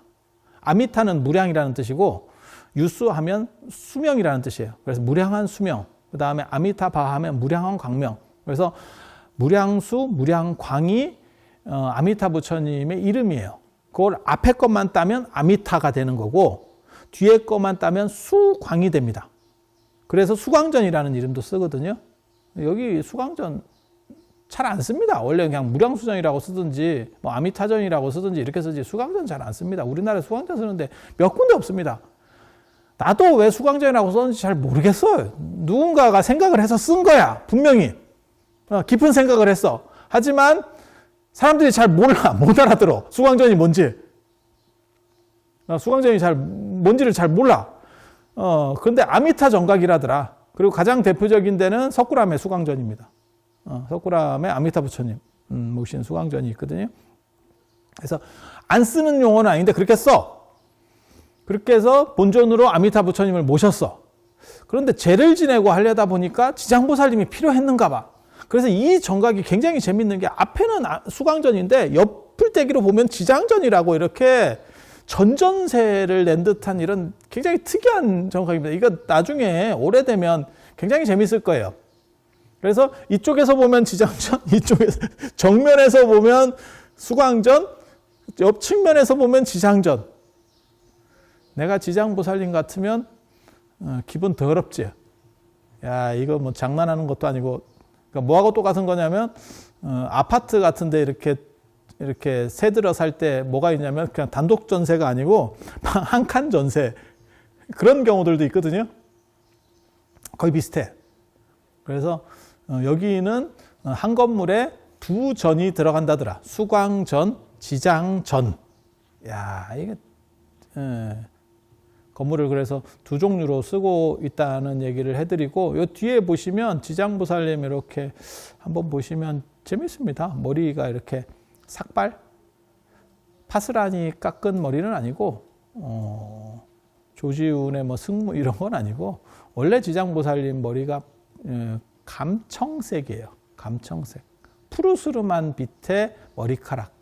부처님도 마찬가지입니다. 머리가 감청색이에요. 눈하고 눈동자, 요 까만 눈동자, 우리는 까만 눈동자고 부처님은 파란 눈동자, 푸르스름한 눈동자, 그 아리안족 백인들에게서 나타나는 그게 있어요. 그래서 머리카락도 약간 감청색이라고 해서 진짜 저런 파란색이 아니고 이렇게 햇빛에 비춰봤을 때 약간 푸른 빛이 나는 머리카락이 있어. 그 서양 배우들이나 이런 거 보면 있습니다. 근데 동아시아로 넘어와서 푸른색 머리 이러니까 저렇게 칠한 거예요. 진짜 헤나 염색하듯이. 헤나 염색 적절하지 않은 것 같은데 뭐 아무튼 완전 파란색. 그래도 탈모는 아직 안 이루어진 걸로 전체에 이렇게 푸른빛이 올라오고 있잖아요. 그래서 지장보살님의 특징은 저렇게 승형이라더라. 출가한, 출가보살이라고 하는 거예요. 우리도 마찬가지입니다. 이 조계종 스님들은 다 비구 스님이기도 하지만 보살비구라고 합니다. 그래서 보살계도 같이 받는 거고, 그래서 지장보살님은 출가보살, 출가인이면서 보살이라고 하는 거고, 지장보살님 이렇게 손에 보면 석장을 쥐고 있습니다. 저게 이제 아까도 제가 목련경 얘기할 때 부처님의 석장을 가지고 가서 지옥의 문을 땄다라고 하는, 저 석장 얘기가 어디서 나오냐면 778년 이야기라고 전해지는 도낭문서에 뭐가 있냐면 도명존자 환원기라고 하는 짤막한 글이 있습니다. 778년에 그 도명이라고 하는 스님이 죽었다가 살아났대. 어떻게 보면 임사체험 뭐 이런 거죠. 그래서 죽어서 지장보살을 만납니다. 이 도명이라고 하는 분이 굉장히 중요합니다. 왜? 이 스토리 때문에 나중에 지장보살님의 좌보처가 도명존자예요. 그렇게 가는 거예요. 그리고 만나니까 거기서 석장을 들고 있더래. 저 석장이라고 하는 거는 지옥의 문을 딴다라고 하는 의미도 있지만 옛날 스님들이 이렇게 석장을 들고 다니는, 그러니까 역동적인 중생구제를 상징하는 거예요. 내가 이렇게 계속 다니면서 중생의 문제들을 다 치료해주고 구제해주겠다. 지옥의 문제들을 내가 다 구제해주겠다라고 하는 거고, 그 다음에 원래는 보주를 들고 있어. 앞에 지장보살님은 보주를 뺏겼나 어디 잃어버렸나 잘 모르겠는데 뒤쪽 지장보살님을 보면 지장보살님 탱화, 목탱화를 보면 거기 손에 보주가 있어요. 그 보주가 실제로는 우리나라 의식문에서는 보주라고 나오는데, 그래서 장상명주, 밝은 구슬 뭐 이렇게 나오는데 원래는 저게 여의주입니다.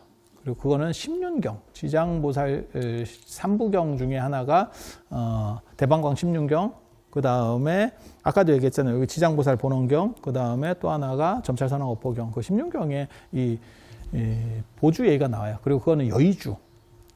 또 다른 표현으로는 뭐라고 나오냐면 만이주 이렇게 나오거든요. 그래서 그 구슬을 가지고 있는 거는 사실 십륜경에서 유래한 거고, 그다음에 석장을 쥔다라고 하는 거는 저 육환장입니다. 6개의 고리가 달린 지팡이. 그렇게 해서 그 석장을 쥐고 있는 부분은 환원기에서 유래를 했다더라. 그래서 지장보살이 두 종류를 다 가지는 걸로 보통 나오고, 아미타 부처님하고 같이 나올 때는 석장을 안 짚고 그냥 보주만 가지는 경우가 일반적이고, 그 다음에 이제 당신이 혼자 있을 때는 석장하고 보주를 다 가지고 있거나, 그러면 당신은 석장만 가지고 있고, 저 보주만 가지고 있고, 옆에 이제 쪼리 석장을 가지고 있습니다. 그 쪼리 도명존자입니다. 도명존자. 그래서 지장보살님 같은 경우는 좌보처 도명존자, 우보처 무독귀왕. 무독귀왕은 누구냐면 지장보살 본원경에 나옵니다. 지장보살 본원경에 보면 이 지장보살님이 전생에 여자였을 때 자기 어머니를 구제하러 이렇게 지옥을 막 갈 때 그 지옥에서 너 뭐야? 이러면서 말을 시키는 사람이 나타나요. 그랬더니 내가 어머니를 구하려고 이렇게 왔습니다. 라고 얘기를 하니까 그러면 내가 도와줄게 라고 하는 게, 그러니까 귀왕이에요. 귀신의 왕. 귀신의 왕.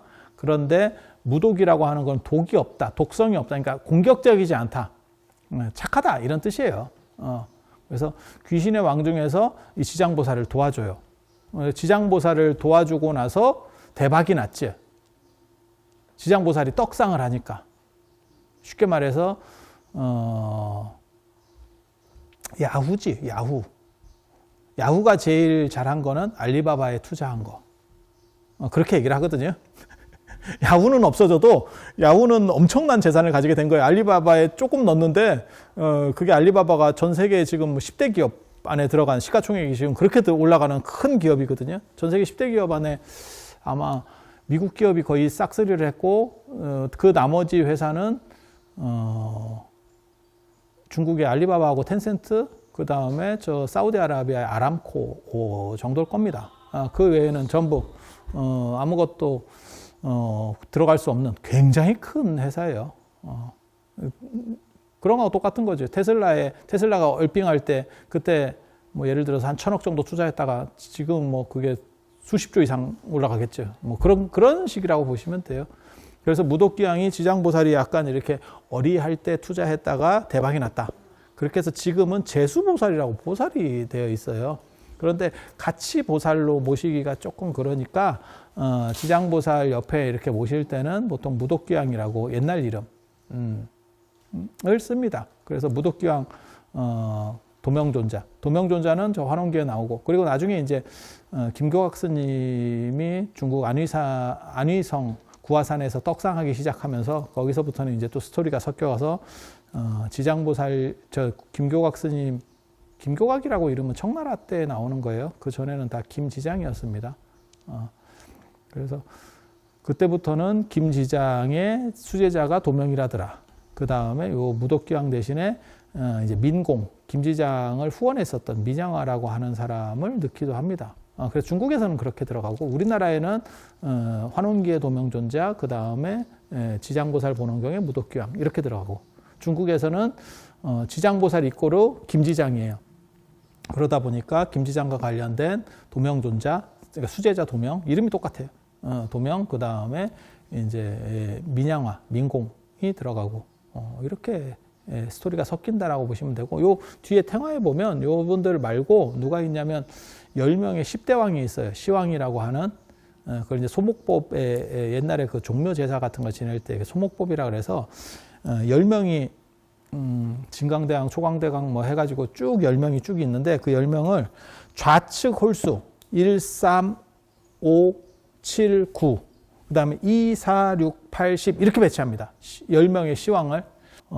그 10명 중에서 대장은 누구냐면 염라대왕, 5번째 염라대왕, 그 다음에 2번째 투톱이라고 할 수 있는 분이 누가 있냐면 7번째 태산대왕.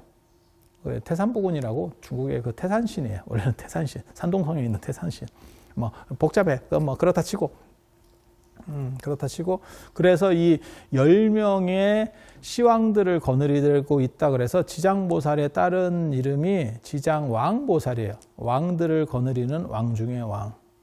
왜 지장보살만 왕이라고 하느냐가 세 가지 주장이 있어요. 그 세 가지 주장을 내가 하는데, 그 왕 중의 왕이라고 하는 게 한 가지 설이고, 그건 딴 사람들이 한 거고, 그 다음에 지장보살과 관련해서, 지장보살님이 대원을 발휘하거든요. 원래 대승불교, 동아시아 대승불교의 특징이 보살 앞에다가 주특기를 붙여주는 거거든요. 대지문수보살. 문수보살은 지혜. 대행보현보살. 보현보살은 실천. 그 다음에 자시미륵보살. 그러면, 요거는 사랑해주는 거. 그 다음에 대비관세음보살 이거는 같이 슬퍼해주고 아파해주는 거. 그 다음에 대원본존 지장보살 이게 이름이 또 길잖아요. 남들은 2글자 쓰는데 여기는 대원본존 이렇게 해서 위대한 서원의 보살. 그러니까 이 사람들과 비교할 수 없는 위대한 서원을 가졌대. 그게 지옥이 비기 전에는 성불하지 않겠다라고 하는. 그래서 제가 그런 얘기 하는데 이 세상에 지옥을 피하라는 많은 말들이 있지만 지옥을 빠질 수 있으면서도 내가 스스로 지옥에 가서 중생을 구제하겠다라고 서원을 하는 경우는 종교 전통에서 존재하지 않는다. 그게 유일하게 존재하는 게 지장보살. 그래서 그 위대한 서원을 가지고 있기 때문에 왕, 서원의 왕이지. 보살 중에 대장. 뭐 이런 식으로 해서 지장왕이라고 들어가는 거 있고 또 뭐가 있냐면 지장보살이 심륜경에 2종류가 있는데 대방강 심륜경하고 대집심륜경이 있거든요. 대방강 대집심륜경. 대집심륜경은 현장 스님이 중국에 저 인도 갔다가 오실 때 천산남로로 오면서 호탄이라고 하는 나라에 들리는데 그 실크로드 오아시스 국가 중에서 천산남도에 있는 대표 국가예요. 거기를 들리면서 거기 거라제위산에서 이 지장보살 신앙을 접해요. 그리고 거기서 아마 입수해서 온 경전일 건데 거기에 보면 뭐가 나오냐면 무불시대의 주관자다라는 게 나와요. 그러니까 석가모니 부처님이 중생들을 제도하고 지금 석가모니 부처님 가셨고 그 다음에 당선은 됐는데 아직 취임하지 않으신 분이 미륵보살이고 그런데 이게 권력이라고 하는 게 중간에 공백이 있을 수는 없거든요. 역할을 하고 있는 게 지금 지장보살이에요. 그래서 무불시대 부처님이 안 계실 때의 전체 주관자. 그래서 이렇게 되면 무슨 일이 벌어지냐면 일반 보살하고는 달라요. 격이 달라요. 그래서 지장보살은 왕이다 라고 하는 이야기가 성립될 수 있다. 다 내가 하는 얘기, 다 내가 하는 얘기예요. 내가 다 논문에 이런 거 썼어. 그래서 그렇게. 그래서 뒤쪽에 이렇게 보면 좌측에 이렇게 긴 모자를 쓴 그 면류관인데 그걸 쓰고 있는 게 염라대왕. 있을 겁니다. 찾아보면. 없으면 조각 잘못한 겁니다. 반품하는 걸로. 그리고 우측에는 10번째 오도전륜대왕이라고 그게 윤회판을 돌리는 그러니까 다시 윤회시키는 그러한 구조에서 나오는 왕이 있어요. 그 양반은 무복을 합니다. 딴 사람들은 다 왕의 이렇게 어떻게 보면 왕의 복장을 하고 있다면 그 사람은 무관 복장을 하고 있어요. 그래서 혼자 두드러지게, 그건 맨 마지막에 최종 단안을 해야 되기 때문에 엄격함을 드러내기 위한 그런 구조로 되어 있다라고 보시면 돼요. 그리고 이 수강전에 이게 제가 얘기했잖아요. 이 지장보살님만 계신 게 아니고 그 다음에 저 아미타 부처님도 계시고 저쪽을 보면 반대편을 보면 일로왕보살도 있고 그 다음에 위에를 보면 백등이 또 켜져 있어요. 백등이. 이 백등이라고 하는 거는 원래는 길하다는 의미지 죽은 사람을 위한다라고 하는 건 없어요. 죽은 사람을 최대한 길하게 모시겠다. 흰색이라고 하는 거는 빛을 상징하는 길상이라는 의미예요. 그리고 원래는 이 흰빛이 죽은 사람과 관련해서 나오는 게 아니고 관세음보살과 관련해서 나오죠. 그래서 관세음보살이 계시는 보타라카산이 번역하면 광명산, 그 다음에 소백화라고 해요. 그러니까 흰 연꽃이 주변에 쫙 이렇게 펴 있대요. 그래서 그거를 백화도량이라고도 합니다. 그리고 거기에 태어나고 그 다음에 관세음보살을 멘토로 삼아서 잘 이렇게 수행도 하고 교화도 해보겠다라고 하는 그 관세음보살님 바가 의상대사고, 그래서 의상대사가 서원을 세워서 그런 발언문을 쓴 게 백화도량 발언문이라고 하는 거고요. 그래서 제가 전에 신묘장구대단이 할 때 그런 얘기도 해드렸는데, 그래서 그 안에 보면 내가 관세음보살님을 멘토처럼 이렇게 탁 이마에 모시고 이렇게 수행을 하면서 천수다라니, 천수주를 대비주를 외우겠습니다. 그게 이제 신묘장구대다라니를 지금까지 독송하는 그런 문화가 됐다더라. 라는 정도. 아까 제가 서 있었던 데는 앉아 있었구나. 아까 앉아 있었던 데는 지장보살님 앞이고, 지금은 아미타 부처님 앞에 제가 서 있습니다. 그렇게 해서 원래 천도를 할 때 우람분절이라든가 이런 거 천도할 때, 그러니까 우람분절은 합동천도제고, 이제 개인 천도할 때는 뭐 49제도 있고, 그 다음에 저것도 있잖아요.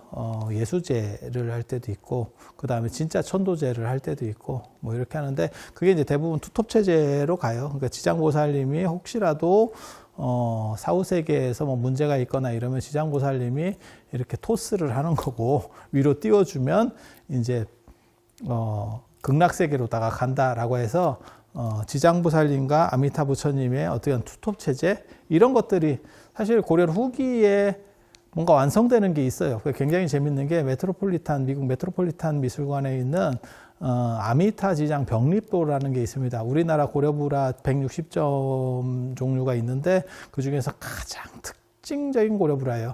그게 어떻게 되어 있냐면 아미타 부처님하고 지장보살님이 대등관계로 이렇게 서 있습니다. 한쪽에는 아미타 부처님, 한쪽에는 지장보살님. 크기도 똑같고. 그래서 진짜 특이한 불화거든요. 왜냐하면 여기도 이제 보시면 서 있는 양쪽에 지금 아미타 부처님 좌우에 서 계신 분이 관세음보살님하고 대세지보살님인데, 서 있는 분이 앉아 있는 분보다 작습니다. 그런 걸 보고 이제 주대종소법이라고 해서 주인공은 크게 하고 그 다음에 쫄들은 좀 작게 해서 누가 리더인지를 정확하게 보여주는, 우리나라도 비슷하죠. 아이돌 이런 거 보면 이제 떼거리로 나와가지고 이렇게 단체로 하면 맨 앞에 서는 게 이제 원탑이거든요. 인물, 비주얼이 되는 사람, 뭐 노래 되는 건 둘째치고, 그렇게 해서 자리 배치로 하는데, 여기는 자리 배치도 하고 그 다음에 누가 센지를 정확하게 크기로도 보여주는 거죠. 그런데 지장보살님하고, 그러니까 보살은 부처님하고 같은 크기일 수 없습니다. 그런데 그 메트로폴리탄 미술관에 소장되어 있는 그 아미타 지장 병립도는 같은 크기로다가 대등관계로 되어 있어요. 그거는 지장보살이 그만큼 지장신앙이 고려 후기 때 커졌다라는 것을 의미하는. 그리고 실제로 조선시대가 되면 지장보살에 대한 정각이 어떻게 보면 가장 활성화되는, 그럴 수밖에 없는 게 이제 1300 1408년 이때쯤 되면 주자가래가 들어오면서 조선시대를 가장 풍미했던 책이 사실은 주자가래예요. 가장 영향이 컸던 책이. 그러니까 우리가 생각할 때 유교하면 뭐 노노명자 대학중용 같은 뭐 사서라든지 그 다음에 시서예, 그 다음에 시경, 서경, 예경, 춘추, 예기, 시경, 서경, 역경, 그 다음에 춘추, 예기 이런 뭐 오경 이런 것들이 뭐 중요한 거 아니냐라고 생각하지만 실제로 조선시대 생활윤리를 규정했었던 책은 주자가래라고 하는 예법책이에요. 예법책. 그래서 그런 것들이 강조되고 이제 제사나 이런 것들이 점점 비등해지면서 불교적인 어떻게 보면 대항마 불교적인 쪽에서 그걸 수용할 수 있는 게 지장보살이었기 때문에 지장보살 신앙이 굉장히 커오는, 그리고 그게 고려 말부터 움직이기 시작했다더라라는 걸 알 수 있는.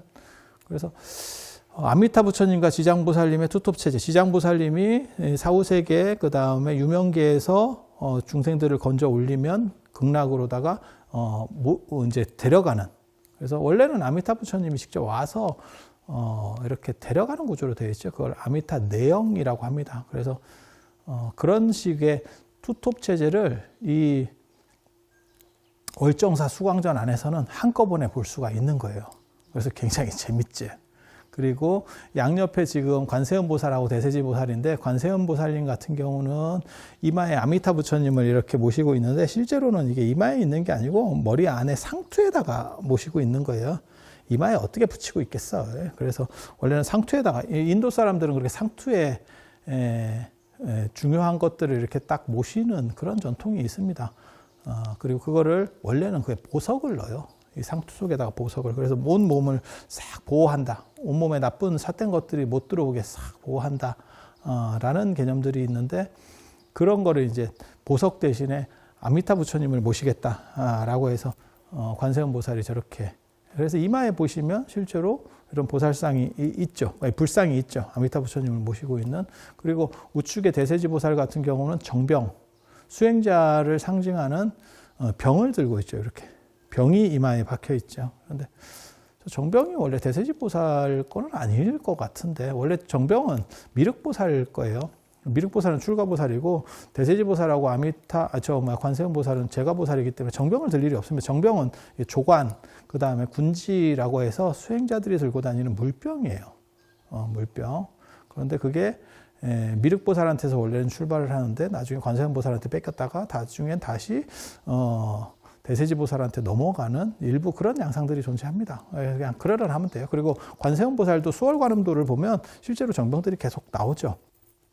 그래서 그런 정도 생각하시면 되고, 뒤에 탱화에 보면 지금 아미타 부처님과 관련된 8대 보살이 있고, 석가모니 부처님의 10대 제자가 이렇게 나옵니다. 이렇게 묘사되어 있는 거를, 여기는 지금 탱화가 좀 작아서 그래요. 근데 조선시대 때 탱화는 저런 것들을 이제 아미타 불에도 라고 하는데, 저기에는 뭐 사천왕도 나오는 경우가 있고, 그 다음에 제석천 범천 같이 호법신들이 나오는 경우들도 있습니다. 그런데 고려시대 불화에는 실제로는 그냥 아미타 부처님을 중심으로 해서 8명의 보살들만, 아미타 부처님과 관련된 8명의 보살들만 나와요. 그 안에도 지장보살이 있습니다. 그래서 탱화 안에서도 지장보살을 찾아볼 수 있어요.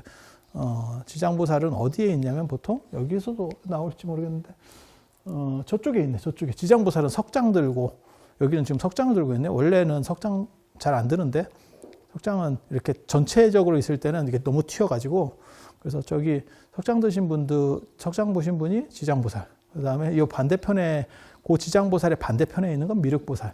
그러니까 좌우에 관세음보살, 대세지보살, 문수보살, 보현보살, 그 다음에 허공장, 허공장, 그 다음에 금강장보살, 그 다음에 미륵, 지장. 이 8대 보살은 스님들은 나중에 보통 재지낼 때 맨 마지막에 연불 할 때 그걸 외우거든요. 그렇게 해서 이 아미타 8대 보살이라고 하고, 석가모니 8대 보살은 또 약간 다릅니다. 그래서 그런 식으로 돼 있고, 요 관세음 보살님이 이제 재밌는 게, 관세음 보살님은 극락세계에서 넘버 2. 그래서 아미타 부처님이 돌아가시고 나면, 열반하시고 나면 그 다음에 이제 극락세계를 주관자가 되는 건데, 이 어른이 줄을 잘못 썼죠. 그래서 아미타 부처님은 안 돌아가십니다. 그래서 무량수 부처님이기 때문에 안 돌아가셔요. 그래서 근데 이 관세음 보살님은 굉장히 이게 좀 뭔가 한 가닥이 있습니다. 왜? 이럴 때를 대비해서 그 사마천의 사기에 보면 교토삼굴이라는 게 있어요. 영리한 토끼는 굴을 3개 판다. 그러니까 투잡을 뛰죠. 그래서 관세음 보살님은 극락세계에서 넘버 2이기도 한데 플러스 저 인도 남인도의 보타라카산을 중심으로 해서 당신 것도 또 있어요. 그래서 불화로 치면 아미타 8대 보살도나 아미타 구존도에도 등장을 하고 아미타 부처님과 같이 해서 나오기도 하고 그 다음에 뭐 아미타 3존도 이런 데서도 당연히 나오고 세 분을 모셨을 때도 그렇게 당연히 나오고 그 다음에 당신이 혼자 나오는 경우도 있죠. 그 이제 수월관음도라고 하는 거죠. 수월관음도. 그래서 보통은 이렇게 같이 나올 때는 아미타 부처님과 같이 나올 때는 좌보처로 나오고 그 다음에 관음전이라든지 원통전이라든지 이럴 때는 그 뒤쪽에 관세음 보살을 중심으로 해서 조그만 애가 이렇게 법을 묻는 이런 식으로 나옵니다. 그 조그만 애를 보통 남순동자라고 하는데 그 남순동자 원래 이름은 그냥 남순동자는 남방을 순유한다 이렇게 돌아다니면서 순례한다라는 의미고 원래 이름은 선제동자입니다. 그래서 관세음 보살의 좌우부처는 좌보처 남순동자, 우보처 해상용왕 이렇게 그렇게 되어 있는 거고 이제 좀 불쌍한 분이 사실은 대세지 보살이죠. 대세지 보살은 자기가 당신이 줄 잘못 쓴지도 잘 모르고 앞에가 지금 안 빠지는 쪽인데 관세음 보살님은 투잡이기 때문에 별 불만이 없지 싶은데 대세지 보살님은 앞에도 잘 안 빠지고 그리고 원래는 아미타 부처님이 열반하시면 그 다음에 관세음 보살님이 하고 그다음 관세음 보살님이 이제 끝나면 대세지 보살님이 이렇게 순서대로 해야 되는데 앞에서는 안 돌아가시고 그걸 잘 모르는 상황이라서 좀 깝깝합니다. 제가 봐도. 그래서 대세지 보살님이 나중에 인기도 또 밀려요. 그래서 고려 후기에 보면 뭐가 어떤 구조로다가 바뀌냐면 대세지 보살 대신에 지장보살이 여기로 들어옵니다. 여기는 지장보살하고 아미타 부처님을 따로 이렇게 모셨는데 지장보살을 이쪽에다 그냥 대세지 보살 빼버리고 넣는 경우들도 있어요. 그래서 아미타 부처님과 지장신앙이 병립하는 그런 구조들을 나타내는 거고 그리고 참고로 말씀드리면 우리나라는 그런 표현을 잘 안 쓰는데 중국에서는 일반적으로 쓰는 표현이에요. 아미타 부처님과 좌측에 관세음 보살, 우측에 대세지 보살을 이렇게 모시는 것을 서방삼성이라고 합니다. 서방삼성. 그러니까는 서방 극락세계에 계시는 3명의 톱스타. 이렇게 보시면 돼요. 그래서 아미타 부처님은 돌아가시지 않는다더라. 그리고 그 돌아가시지 않기 때문에 그 재밌는 얘기가 있어요. 부석사에 가보면 거기 이제 메인 정각이 주불전이 무량수전입니다. 부석사 무량수전 베을린 기둥에 기대서서 그 무량수전인데 거기에는 탑이 없어요. 부석사의 특징이 그 무량수전 옆에 탑이 있는데 그건 옮겨온 탑이고 저 구석에 좀 위쪽에 탑이 있는데 그건 옮겨온 탑이고 그 앞에는 탑이 없어. 그런데 고려시대 때 그 비문에 보면 뭐라고 나오냐면 무량수 부처님은 수명이 한량이 없어서 열반에 들지 않기 때문에 죽음을 상징하는 탑을 놓지 않는다. 열반을 상징하는 탑을 놓지 않는다. 그리고 그거는 불국사에서도 나타나는 양식이에요. 불국사가 원래 화엄불국사라 해서 처음에는 화엄종 사찰이었어요. 그렇다 보니까 그 안양문 안쪽에는 탑이 없습니다. 석가모니 부처님 앞에는 다보탑, 석가탑, 동탑, 서탑 이렇게 나오는데 그렇게 탑이 있는 대신에 안양문 쪽에 그러니까는 극락전 쪽에 보면은 거기는 탑이 없어요. 탑 대신에 요즘 가보면 돼지상이 한 마리 있죠. 동물로 만든 돼지상. 그리고 그거 돼지 아닙니다. 제가 늘상 말씀드리는데 그거 코끼리입니다. 코끼리. 근데 스님들도 모르는 것 같고 그게 무한도전에서 돼지락 하니까 그냥 돼지인 줄 알아. 진짜 돼지 같은 일이지. 무한도전 얘기를 절에서 듣고 돼지라고 써놨어. 야, 나 그거 보면 이런 게 세상인가 싶지. 근데 코끼리입니다. 근데 왜 코끼리가 그렇게 생겼냐면 조선시대 사람들은 코끼리를 잘 못 봐서 그냥 상상하다 보니까 이상한 게 만들어지는 거예요. 그래서 그런 정도 생각을 하시면 됩니다. 이쪽에 보이시는 분은 지금 일로왕보살이라고 인도자입니다. 어떻게 보면 가이드계의 시조라고 할 수 있는 딱 깃발을 들고 사람을 땡겨가려고 하죠. 그래서 지장보살님이 서 계시는 경우도 있는데 지장보살님하고는 많이 다릅니다. 이 양반은 이 일왕보살 같은 경우는 머리 위쪽에 이렇게 제가보살처럼 보관을 쓰고 있고 자세도 정면으로 하지 않아요. 그러니까 얼굴 자체도 측면으로, 그래서 사람들을 깃발을 들고 끌고 가려고 하는 그런 모습으로 되어 있고, 일왕보살이 특별하게 누구를 지칭하는 건 아니에요. 그러니까 원래는 그 관세음보살님이나 지장보살님 같이 대단한 보살님의 구원자라는 의미인데, 나중에 절에서 제를 지내고 그 다음에 연가를 지금은 한 공간에서 다 하는데, 옛날에는 이 법당 바깥쪽에서 연가를 목욕시키고 이런 것들은 다 바깥에서 하고 이렇게 이동시키고, 그 다음에 또 여기서 제를 지내고 나면 이렇게 수강전이라든지 시장전이라든지 뭐 아미타전에서 제를 지내고 나면 그 다음에 소대로 가서 태우고 뭐 이런 부분들이 있는데, 그럴 때 일왕보살 깃발을 들고 갑니다. 그래서 일왕보살 번이라 그래서 이렇게 깃발처럼 생긴 데다가 이렇게 그려져 있어요. 그렇게 해서 인도자로서 뭐 생각하시면 되냐면, 상여로 얘기할 때는 상여소리에서 이렇게 요령을 흔들잖아요. 그러니까 그러니까 종 같은 거 이렇게 흔들잖아요. 그래서 그렇게 해서 인도하는 경우가 있고, 그걸 이제 돌아가신 분을 종소리로 인도하는 거가 있고, 그래서 예전에 강시 영화나 이런 거 보면 종 이렇게 해가지고 이렇게 따라다니게 하는 그런 대목도 나오는데, 그런 거 있고, 그 다음에 왕실이라든지 이런 큰 분들이 돌아가셨을 때는 방상시라 그래서 눈이 4개 달린 그러한 존재가 맨 앞에서 길을 여는 역할을 해요. 그래서 불교적으로는 그렇게 하는 게 일로왕. 일로왕은 인도자의 왕이라는 뜻이에요. 그래서 이런 모습으로 약간 더 특화되는 측면이 존재하는 거고, 원래는 인도자의 왕은 관세음보살님이나 대세지보살이나 지장보살처럼 이런 큰 보살을 나타내는 거에서 점차 어떤 특수성을 주면서 이렇게 만들어졌다더라. 그래서 보통은 이제 뭐 5대식 혹시대 정도에 만들어진 걸로 그렇게 추정을 합니다. 필요에 의해서.